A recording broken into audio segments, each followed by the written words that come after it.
Welcome back to Tuesday, everyone. We will check out the 3 vendors that change their wares, starting in Imperial Sewers with the Telvar Merchant. We have Necklace or Amulet of Bulwark Ruination along with the Ring and the Necklace and Ring of Marksman's Crest this week. Next up, we have Hrothgar Treasure Maps. I don't suggest buying it this way. They are cheap enough on Guild Traders.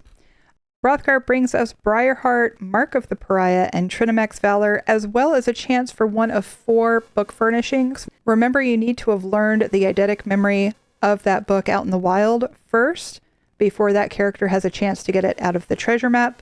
So if you want the books, make sure that whatever character is digging up that map has read those books. If you're not sure how that works, check out the link in the description below. Next up, we have Mark of the Fawn Lord, which is part of Fawn's Lark Cladding Mythic. This one can be found in Thieves' Troves and Safe Boxes in Galen and High Isle. Our other lead is way down here because I've already finished it. This is Palladium Talon, part of Torque of the Last Iliad King. This one can be found in Infinite Archive. If you are not finding leads in Infinite Archive, chances are you're not killing the GW the Pilferer, and you're not doing the side bosses or the portals to the unknown. Make sure you're doing those 2 things to maximize your leads.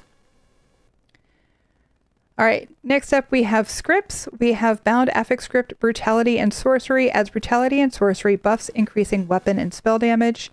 Bound Focus Script Immobilize adds an immobilization effect. And Bound Signature Script Thief's Swiftness adds improvement to your mobility.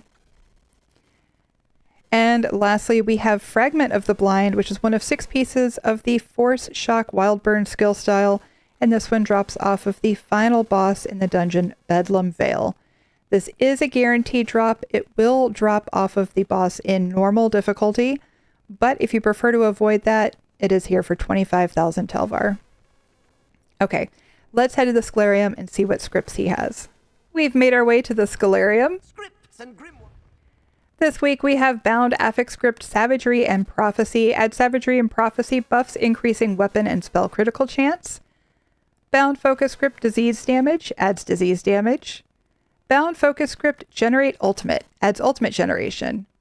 And Bound Signature Script Leeching Thirst adds a heal for percentage of damage done. That's it. Let's head over to Infinite Archive. All right, we're here. Let's see what Filer Ul has. Don't ask about what. All right, we're starting off with Addon treasure maps. Again, let's not buy them for 2,000 archival fortunes when they're so cheap off of Guild Traders.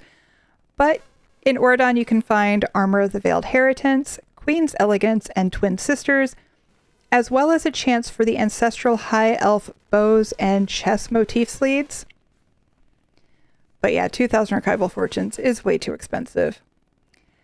Big Eared Ginger Kitten Sleeping Basket. This is one of 7 pieces, of course, of the Big Eared Ginger Kitten pet. These pieces drop off of Carnwayston in Somerset. The kitten's really cute, of course. And they run about 2,000, 3,000 gold a piece on PCNA. I still kind of think that you should probably just buy them off of traders, but that's up to you. If you have a lot of archival fortunes and only need a couple pieces, this probably isn't a horrible way to finish it out.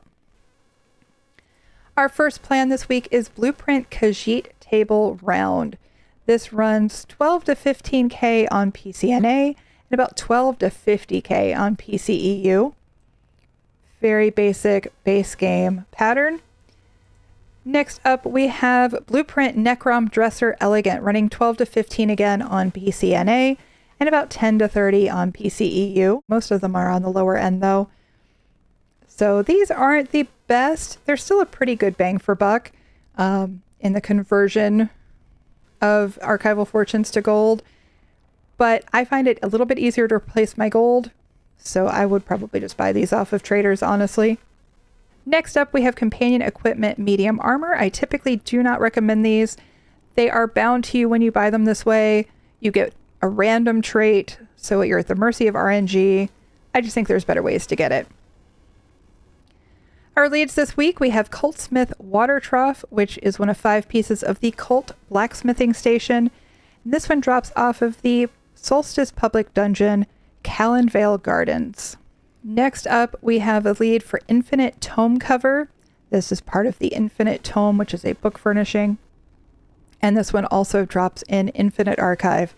Again, just like the other one, if you're not getting leads in Infinite Archive, make sure you're killing those GW the Pilferers that pop up when you're fighting a boss, and make sure you're doing the portals to the unknown. Our final plan this week is a much better one. This is Pattern Eleanor Drape's Noble. It runs 127 to 160K on PCNA, and there are 0 listings right now on PCEU. The conversion of Archival Fortunes to gold is obviously much, much higher this way, so this is a fantastic way to get this pattern. All right, our first book is The Spotted Towers. This one drops in Infinite Archive, but the eidetic memory is in Telvanni Peninsula. Again, if you're not sure how that works, we have a link below. And our second book, The Waters of Oblivion. This one drops out of Scrivener's Hall, and the eidetic memory is just scattered on bookshelves throughout Tamriel. Next up, we have Archival Riddles. Consume 20 Archival Riddles to unlock the Archival Veteran Achievement and the Veteran of the Infinite Body Art. Here is the Veteran of the Infinite Body Art. This is rather expensive if you're going to spend 3,000 Archival Fortunes for all 20 of them, and these will eventually drop from your Infinite Archive dailies if you do them enough.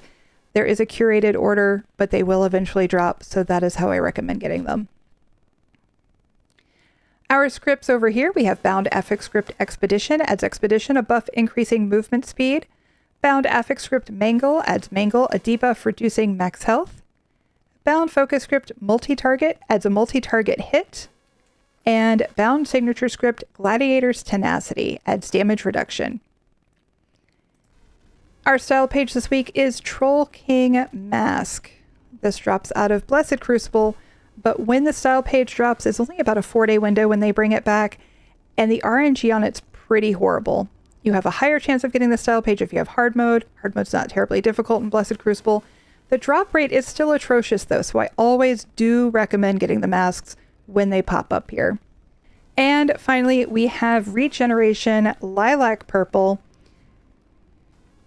This skill style drops from Madge Elragath for 40 keys. You can just walk over and buy it. So you just have to choose. Is it easier for you to get 25,000 Archival Fortunes, or is it easier for you to get 40 keys from doing pledges? So that one is totally up to you. All right. Every Tuesday, the gear that drops in Infinite Archive also changes, so let's find out what's dropping this week. We just ran some Infinite Archive, and it looks like this week we have gear dropping from Craglorn. That includes Way of the Air, Way of Fire, and Way of Martial Knowledge, as well as from Galen, which includes Back Alley Gourmand, Bastion of the Droif, and Phoenix Moth Thurge. That's going to do it for this week. We'll see you in the next one.